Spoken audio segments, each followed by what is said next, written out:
purpose of this show is to guide you to realign with habits that get you to live the... Welcome back to the Habit-Based Lifestyle Podcast. I'm your host, Jesse Ewell. We got a great episode today. Special guest coming on, Dr. Jock Moser, who is who's the owner and creator of Doc Jock. And he's a consultant, functional medicine practitioner, chiropractor, specializes in gut health. And I mean, really, you got a ton of stuff you specialize in, man. But I want to thank you for being on the show today. Absolutely, man. I appreciate you having me. I'm excited to do it. So, I've kind of been watching you the last 4 or 5 years, man. And you do amazing work. Love the videos you're doing. Can you give our audience maybe just a little breakdown of, who you are and what you do? Yeah. So like you kind of mentioned there, so Dr. Jock here. So I got into health and well-being initially just through chiropractic. Got out, I was working in one of the largest chiropractic clinics in the world. And, we'd be adjusting patients time and time again. And, we were taught the philosophy of it is that you're supposed to get healthier and healthier every time you get the adjustment. And so what we found is a lot more people were coming in with more medications. And those medications were causing the adjustments not to hold, or they had new things popping up. I'm like, something else needs to be going on. All the while, again, I was working with a meathead of sorts, and I got back into bodybuilding. I started competing, and then my energy went down. My testosterone went down, irritable bowels went up. I'm like, something is off. So I have like an obsessive compulsive disorder with learning where I just get obsessed to a T. I just want to know everything and consume everything. So I figured out how to kind of work on healing myself. And one of the things and one of the stories that I've had that's kind of stuck with me for the longest time was there's a patient. She was in her late 70s at the time. And she was getting adjusted. She was getting adjusted 3 times a week. Her name's Helen, or was Helen. And she just kept going downhill. And, I parted ways in that practice and went up to Pittsburgh, started my own shop up there. And she and her family had reached out and they're like, mom's not doing too great. Can you run some tests? She's not having a bowel movement. I don't know what's going on. And so at that time I was doing more functional medicine on myself. And I'm like, yeah, let's see what we can run. And so I found that we needed to do a stool test on her. Did analysis. In the process of 2 weeks of returning the results, she ended up in hospice care. She was in and out of a coma. I think it was like 3 days coma, 1 day alive, like 3 days coma, 1 day alive. And I get a fax at the time that said confidential written across the side of it. It was like, this patient has this particular infection. It is life-threatening. Everyone needs to be notified as soon as possible that this infection is in the body. It's very contagious. So I reached out to the family. And when I did, I got the unfortunate news that she had already passed. Right. So one of those things where, learning from healing myself, and like one of the things that I felt was missing in that chiropractic piece is that deep, like that functional medicine work to make the adjustments work even better, chiropractic work even better, and then just make the human as optimal as possible. Wow. Yeah, man. I mean, I think one thing, I've been going to a chiropractor since I was 12 years old. So, I see the result of it, in my own life. I believe in it. But there is this misconception out there that, some chiropractors make it kind of a religion. And, I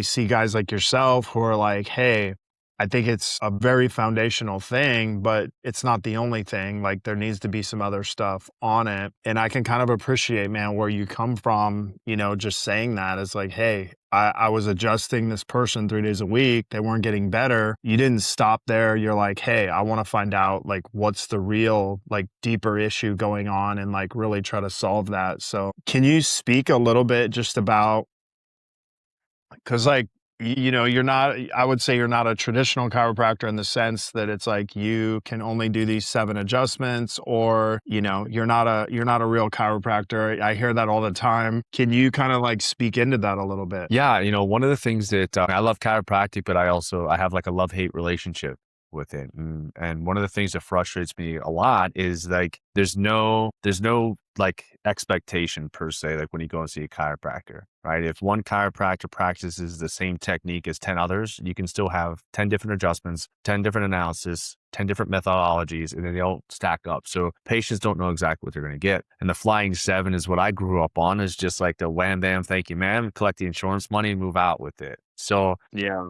I have like this love-hate relationship. I adjusted my son when he came out, and he was stillborn when he came out, and I adjusted his atlas and he popped back immediately. And the midwives at the time they freaked out. They're like, what did you do? I'm like, I just needed to adjust his atlas. He was a huge baby. Like he came through a tiny hole, like easy.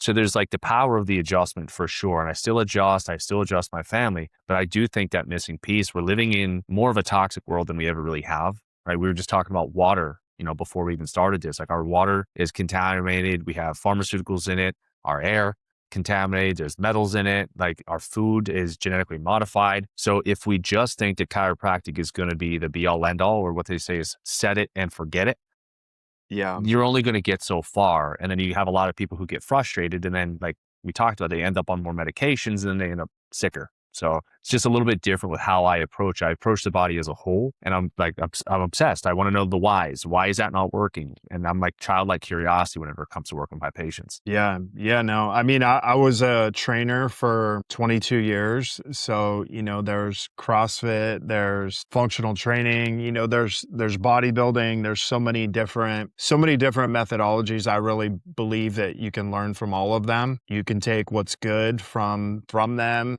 and what's not so good, and it kind of gives you like to me, it gives me a really broad perspective on training, right? It's like, it's not really a one size fits all program, but there are a lot of different ways to get to one place. What have you seen? Let's just say, how long have you been a chiropractor? Graduated in 2013, so about 13 years. Okay, so 13 years, like what have you seen change or shift in the chiropractic space?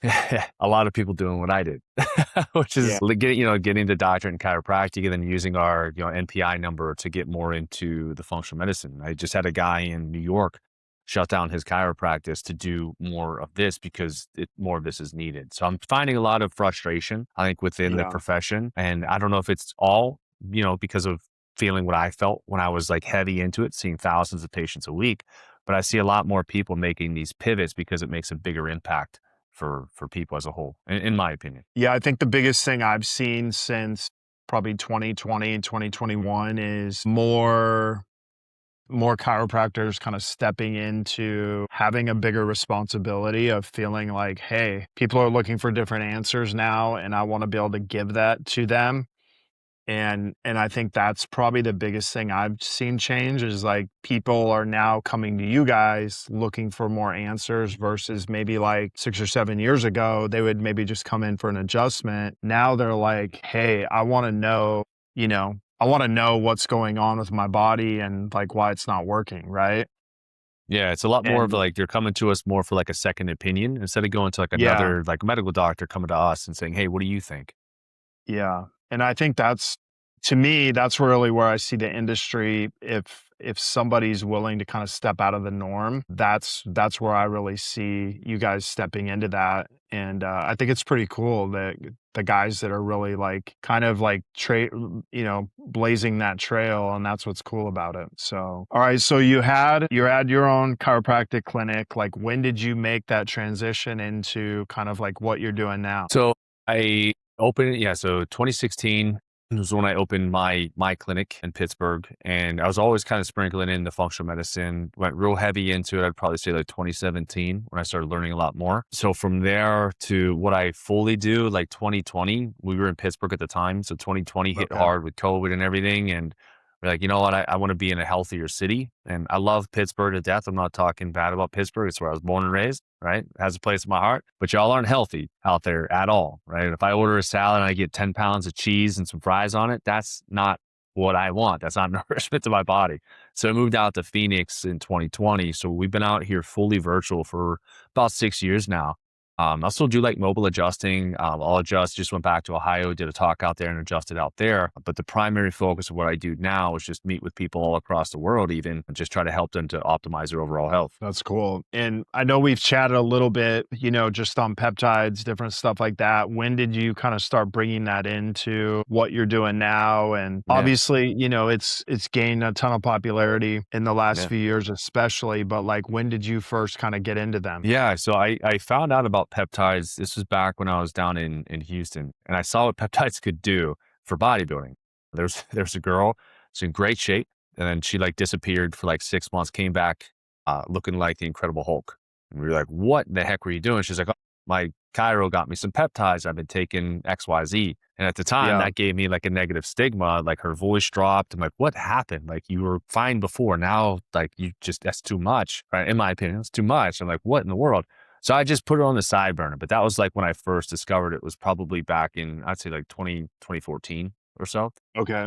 Then fast forward to past couple years, I've got a buddy of mine who's been working on developing his own peptides. He got his own compound pharmacy. And so he's like, you should start trying these. You should start using them. And I was very hesitant because it was new to me and I saw what they could do. And I was just very hesitant. I'm like, let me find out what's research, what can happen before I ever roll them out to patients. So I started with simple ones on myself, just using BPC to heal aches and pains and injuries. NAD, which kind of peptide or not, I mean, depends on how you feel about it. But BPC and NAD were my intros, right? Or my gateway peptides, right? And so initially I had a weird like trigger finger where I couldn't extend my hand out at all. And it just got locked. And so there's a tendon injury. I'm like, I wonder if BPC can heal it. So 2 weeks of injecting into the elbow there. And now I have full range of motion. I partially tore my pec earlier this year. BPC right into the joint. Didn't have to have surgery, full range of motion, no limitations. So I would say in the past year or so, I've been diving in a little bit more with the research. And so I've been using them. I mean, we're not allowed to say what they can do, et cetera, but been using them alongside certain protocols to help to optimize performance, whether it's, you know, having a conversation on GLPs or if it's the growth hormone agonists that are supporting growth hormone. I think there's a really great way to be able to use them as long as you use them correctly. And then you have them advised because you got to be really careful. Some of these things can be incredibly strong. If you overuse them, you can cause significant damage. And I feel like they're right now too sexy for people to say how bad they are and how bad they can be. But if used properly, they can really optimize your overall health. Yeah, I mean, I think, you know, I got into bodybuilding in the mid 90s. So, you know, you were kind of in that, you know, testosterone era and you could really see what guys could do with, you know, some of it. But like a lot of it to me, you know, when you even look at guys from the 90s for bodybuilding is they like the philosophy was like, you got to have a solid foundation. You can't just rely on these things.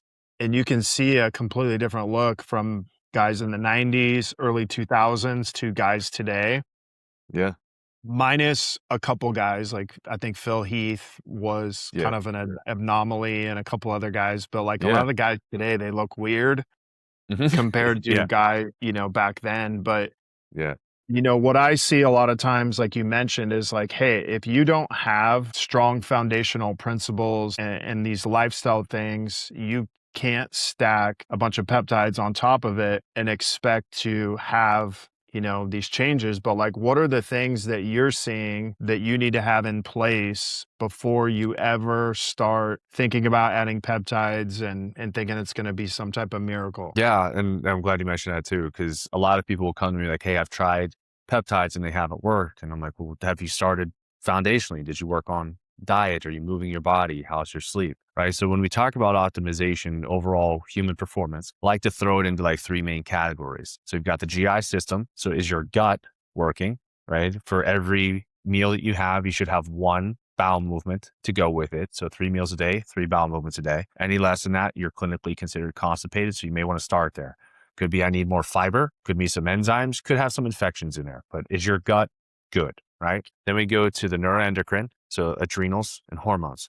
Right. This is the big buzz for peptides is like, we can work with growth hormone. We can increase testosterone. We can do this, we can do that. But if we don't fix the whys behind it, like if you're stressed out, you're overworking and you're like, well, I'm going to take something to increase my stress load so I can stress out more. Well, your body's going to break down faster. Right. So it's like putting a supercharger in a car that's got 2 miles left until it explodes. Like you're going to rev it and then it's going to break down on you and you're going to have more problems. Right. So you've got that side of things. And then you've got the detox pathways. So making sure your body can detox, right? If you fix those foundational things, then you can use some of the peptides if you sprinkle them in to try to help, but you have to set that foundation first. Move your body, eat clean, healthy food, eliminate some things, put in the work to deserve the peptides, right? Don't just try to optimize a damaged body. So if you clear that out and then you say, okay, well, what can I do now, right? So things that ride along healing.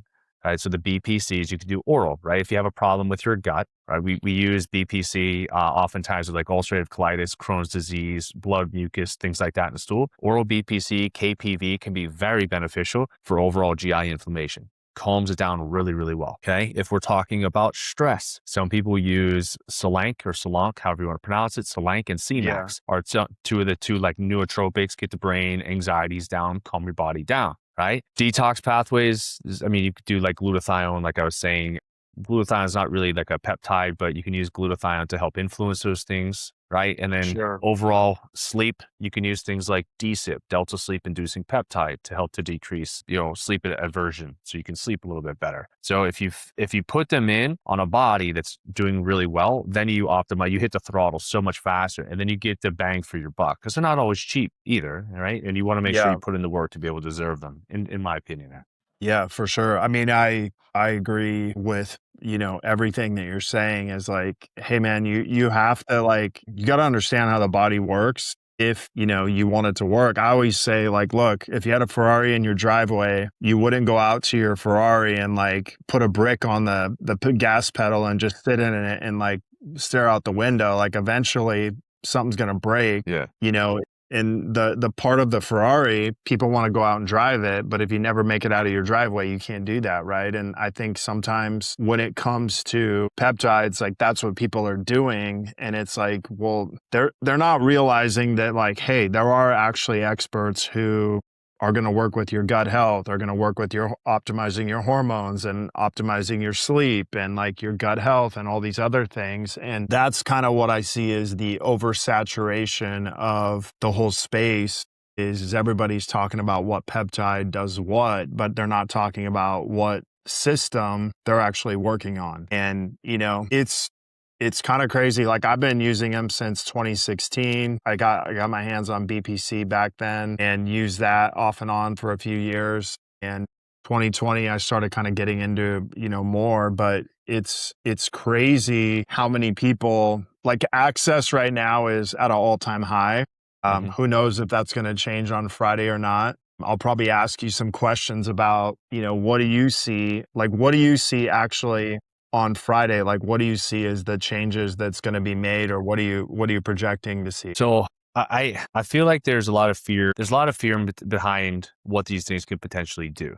And so that's why things being cleared and FDA clearance, to me personally, I don't really want the FDA getting their hands in on anything to do with peptides, because to me, I feel like the FDA screws everything up. Just my honest opinion. Or they want to try to find a way that if the FDA covers it, then they're going to be pharmaceutically used only. And I've seen doctors using this, MDs using peptides improperly, even HRT, overdosing, underdosing, and just doing it based off medical guidelines. So the more the government kind of gets their hand in it, I kind of get a little bit skittish in a way. I'm like, please stop. Don't mess with it. So I'm not sure exactly what to see, if they're going to approve, if they're not going to approve, and what that's going to ultimately lead to. I feel like they've been talking about this for a while, but I mean, at the very end, we've got RFK Jr. in there trying to push for these things being more accessible. So I guess we'll see what's going to happen. I don't know. Yeah, I mean, I think the biggest thing is maybe just the manufacturing of how they're produced, the whole process with that. I can see that changing, and then being able to trace that back to, all right, is there an actual serial number on these? Is there a lot number? Those are the things I kind of see as maybe having a more standard approach to those. But I kind of feel like they do this every 12 to 18 months, and they build it up to be a big deal, and then it's not. Yeah. But, it's great for the peptide companies, because people stockpile peptides. They're like, well, if you're going to ban them or something's going to happen, I'm going to stock up. And, you know. But I think, you're right. There's no real standard for what you're getting, right? In a lot of cases, there's really not. And you can buy these things. They're like Walmart, in my opinion, like Walmart peptides, or back in the 80s, where a guy would just hand you a bottle of testosterone, you should take this. What is it? And don't ask questions, just take it. Welcome to the dark side. I'm like, what is this stuff? So in a way, right, if it's done correctly, I think it would be great. If we can get all APIs to be made and manufactured, the company that I use, the APIs they're actually in North Carolina. So they're the only US based API peptide that's out there. So you can track it from creation to development to serial number, COA, certificate analysis, it, and it's going to work. But I've had folks at the gym, even BPC, to me, it's hard to screw that up. But BPC, I had a buddy at the gym that was playing soccer and just did a gnarly injury. to his lower leg. And he was taking BPC and he's like, this stuff doesn't do squat. And I'm like, then you don't have BPC. He's like, huh? And he showed me the bottle. I'm like, use this one. Within a week, he was like, it's working. I'm like, it's the quality. Like, so I think if we can have like at least regulation of quality, then, you know, if they allow for dosing, you know, for not just for human consumption, not for just for research purposes only, like you can actually use professional use only, right? Yeah. Then I think it can help in the overall scheme of things. I just don't want big pharma kind of getting their hand in it because I think they'll screw it up. Right. And, you know, you've kind of already started to see that with FDA guidelines for dosing on GLPs and things like that. In my opinion, FDA guidelines for those, they're way too high. And that's kind of how things are getting messed up, you know, and you probably see that too. Someone who's prescribed too much, they're the ones getting sick. They're the ones getting the side effects. They're the ones that are kind of giving a negative connotation on it.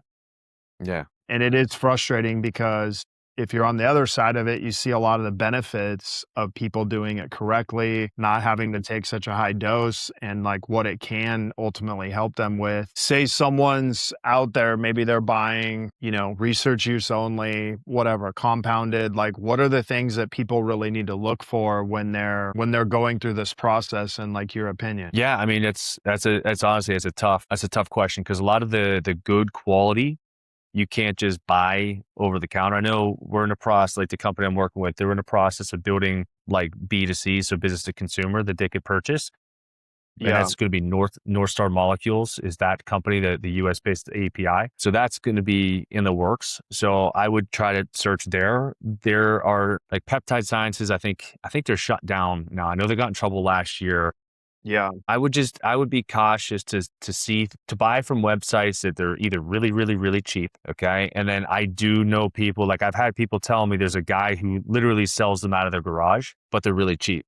I'm like there was a guy who's on Reddit True Tide. And I'm like, you're not on Reddit. He's like, yeah, I am. I'm at this dose. I'm like, no, you're not. Like, no offense, but if you're at that dose with Retta, you wouldn't have that much excess body fat on you. It's impossible. It shreds it. Like, there's no way. Right. And he's like, well, it's this much. And he tells me how much it is. I'm like, I don't know how he can sell it for that. That's like a quarter of what it cost me to even get it. Like, I don't know what it is that you're taking, but it's not that. So I think with certain ones, you should be able to feel, right? Yeah. So like the GLPs, you should feel them, but start really low.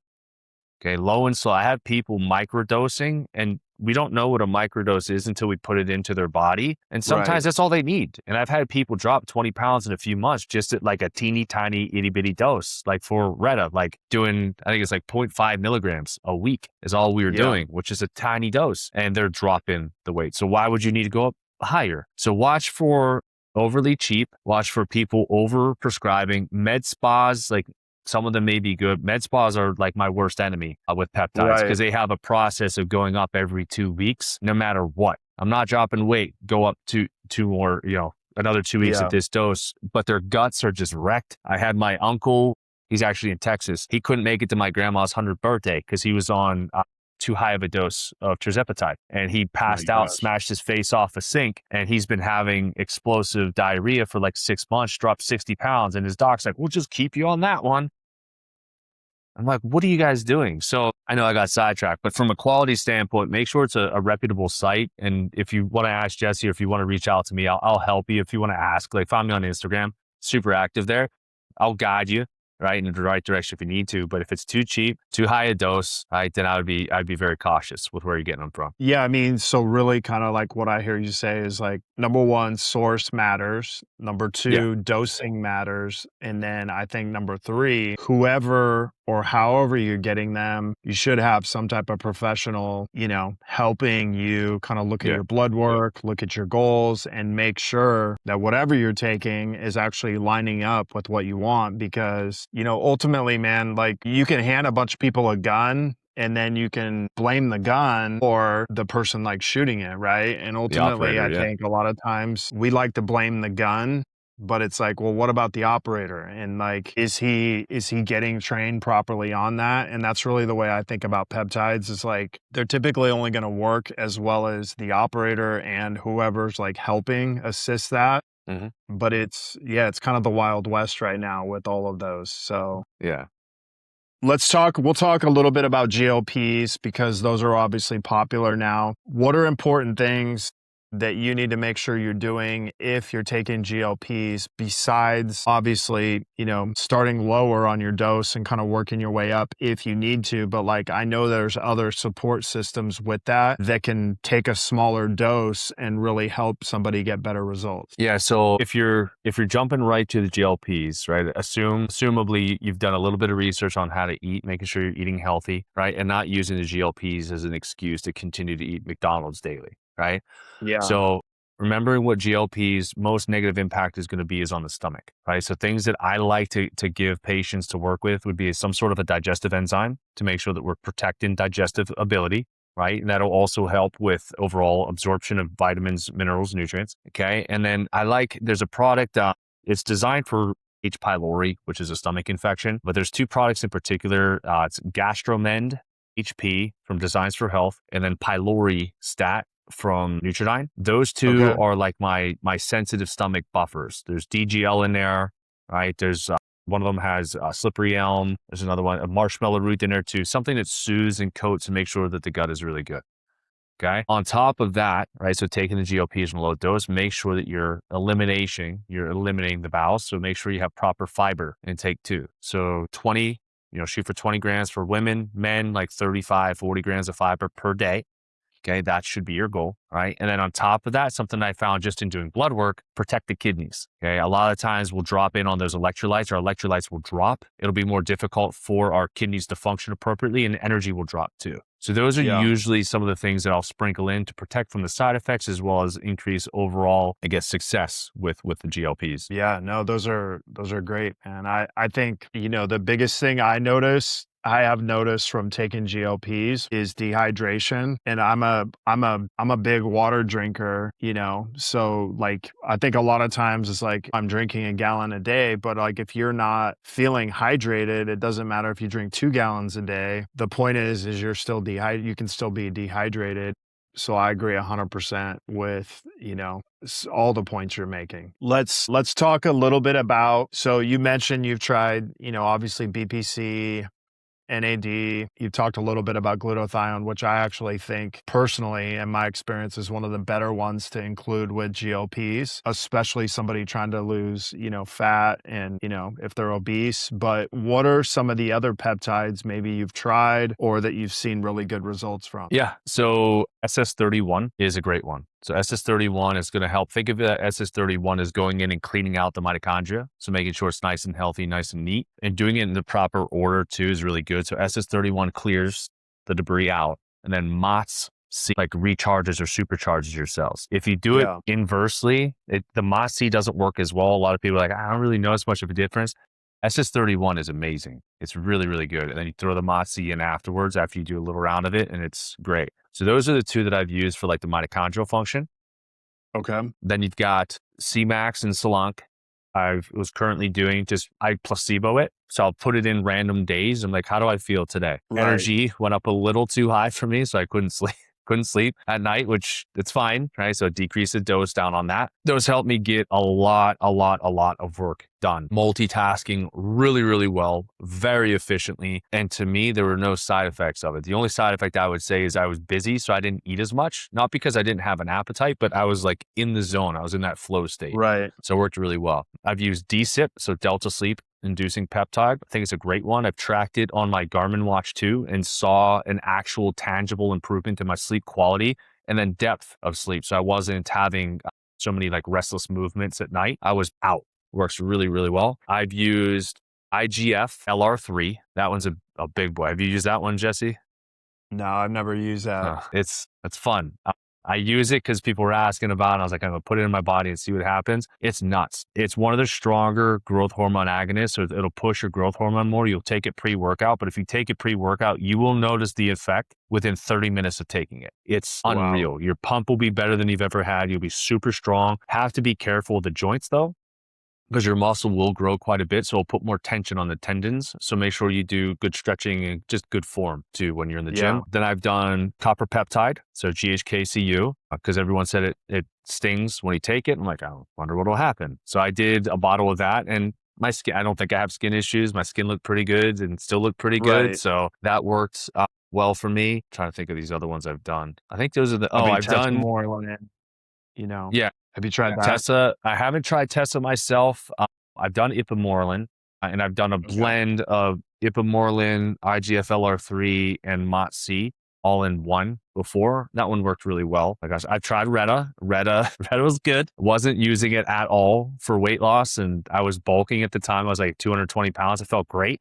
I worked really hard to get to 220, and Retta dropped 10 pounds off me in a week and a half. I'm like, crap. Okay. So I had to rebuild, but it just dropped inflammation, and I was shredded within like a week and a half of it. So that one I've tried, I've used, it works. Retta, just be careful. Some people do really well with Retta. Some people do better with tirzepatide. I don't give anybody semaglutide. I don't, it's just my opinion. I think it's a horrible GLP.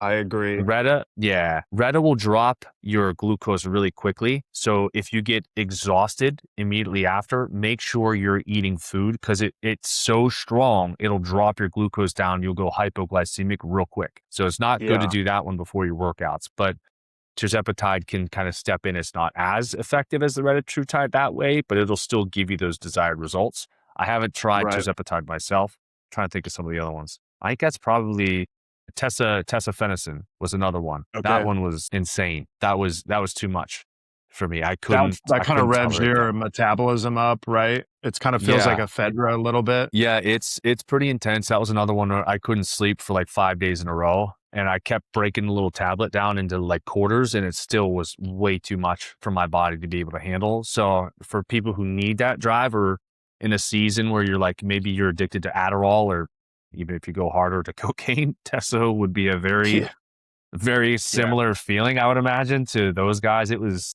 hold on tight, but stay hydrated on that one too, because you'll sweat more than you ever have. You'll burn fat really quickly, but you have to stay hydrated. You got to keep those electrolytes in too. Yeah, well, I'll say this. I've done the C-Max Solange combo, and I will say that after about 5 days of taking it, I kind of stopped noticing, and I notice it more if I know I have something coming up where I got to kind of lock it in, just taking it like then versus taking it all the time. I feel that a lot more. I will say the best brain kind of optimization thing I think I've taken is BioMind from that's got like dihexa and some other things in it. But I do think like for the brain stuff, I think it's different for each person. Like, right? Like if you have a certain type of personality, C-Max Solange may be better for you, where maybe it's the opposite. Maybe you're someone who not as energetic, maybe like dihexa or vice versa. So I do think there's a little bit of that involved in it. But yeah, I know dihexa is really good for brain damage too. So I took dihexa as well because I had subdural hematoma. So I bought some of that just to try to help with just any damage I may still have up in there. Okay. Nice. Did you play football growing up? Yeah, I got jumped in Pittsburgh. So that was a whole other thing. I almost died. It was a whole thing. Yeah. Wow. Okay. Yep. So, all right. So let's talk a little bit about the type of client. Like, what are the types of clients you work with? What are you kind of seeing from like them as far as like what they're coming in with? And then how are you helping them kind of like optimize their health? Yeah. So I feel like, my ideal client has already been through a lot of attempts, in my opinion. So a lot of medical doctors have attempted to try to help. I would love it if they came to me first so they don't have to spend and waste all their money on that. But what I say is like the people who are eager to be healthy, right? Ready to make change, ready to do what it takes, not make excuses, right? Those are like my ideal people. So who I typically serve, I'll serve anywhere as young as a baby. Like their parents, if they're on board, I'll help children out with their health. I've got a lot of infant patients, gut health especially. I work a lot with infertility cases. That was something that my wife and I had gone through. She had a uterine fibroid. So a lot of patients will come to me having gone through similar situations, and we fine tune their bodies, get their hormones right, and then they have a bunch of kids afterwards.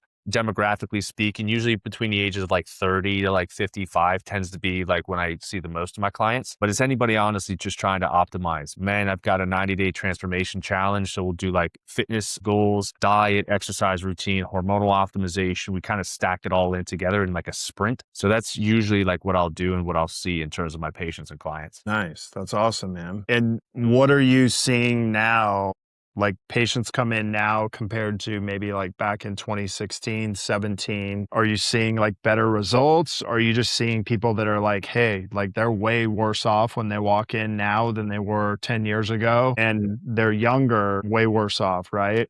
I would always say the same thing with when I was training people was like, I'd have kids come in 17 years old, and then I would have people come in 50 years old, and the 50-year-old actually could move better than the 17-year-old. And so I was like, wow, this is fascinating but it's like the 50-year-old never had a cell phone, for 30, 35 years of his life, where the 17-year-old grew up staring at an iPad or phone his whole life. And so it's just different dynamics, right? And like you could really see the developmental movement patterns. At 17, the kid couldn't do like half of the movement patterns where the 50-year-old can do all of them. Yeah, it's shocking what I see, honestly.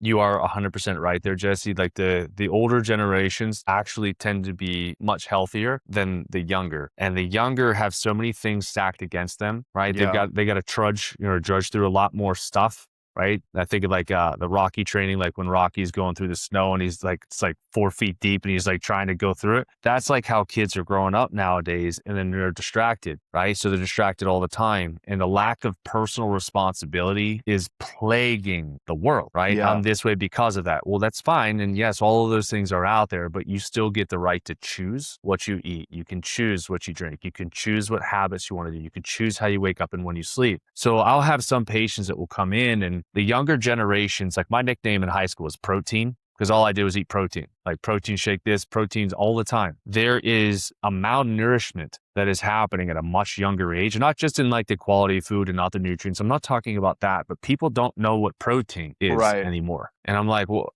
you got to get some more protein. And they're like, I think I'm eating enough. And then I dissect their diet. I'm like, you're eating 20 grams of protein a day. My kid would kill me if I gave him 20 grams of protein. Like, what are you, 20? So it's like, we have unhealthy parents, right, that are not sure how to lead their kids in health. So they're like, I don't know what protein is. I don't really do this for myself. I eat the way that my family fed me. And now you're being pickier. You're not choosing this protein. So now we're having hormonal issues much younger, right? Whether that's from the makeups or the cosmetics, the plastics, the air, water, whatever. Right? And you have parents that don't know what to do, and we're still indoctrinated that when something goes wrong, you just still need to take a medication, right? So antibiotics, vaccinations, all that stuff stack the cards against us. And again, like I can have a 70-year-old that is just with it. A lot of it ultimately is this. Yeah. The mind, right? And the younger generation, I don't know if it's the iPads, I don't know what it is, but they don't have that mental resolve that a lot of what I would say like 35 and older. And there may be some younger ones that have some still, but it's that the younger generation, it's like, I don't understand the brain processing. So then they make poor choices, then they make all the excuses, and then that's where the lack of personal responsibility comes in too. So it's tough. It's tough to see. I think it's stress resilience. So like how resilient are you when you get stressed, right? And a kid who's growing up on an iPad, he can go play the iPad and like kind of forget about it. Where, when we were kids, you had to go freaking play outside, say that you got in a fight with somebody.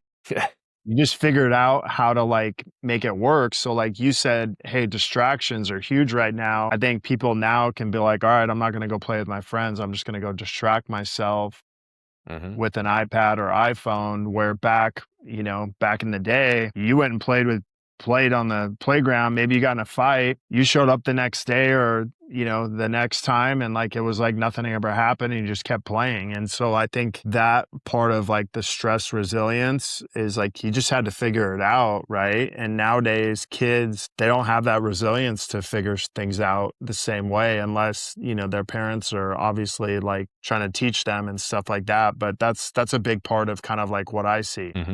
Yeah, the parents, a lot of the parents nowadays, in my opinion, are trying to overcorrect from their parenting. So like they're all like the whole breaking their generational curses, and there are, breaking that. I get it, but sometimes you overdo it. You flip it so far in the 180 that like when a parent tells me I can't make little Susie eat this food, she's very picky. She only wants this. My thought goes into, why did she have that to begin with? Why was that even introduced into her diet? And you're also the parent, right? Like just check in, like you're the parent on that, right? So make them eat the food that's healthy for them. They may be mad at you for a couple weeks, then it's just going to be normal again. So yeah, it's tough to see. It really is. I think part of that, is like when I was a kid, it's like whatever was put in front of you at dinner, like you didn't have a choice.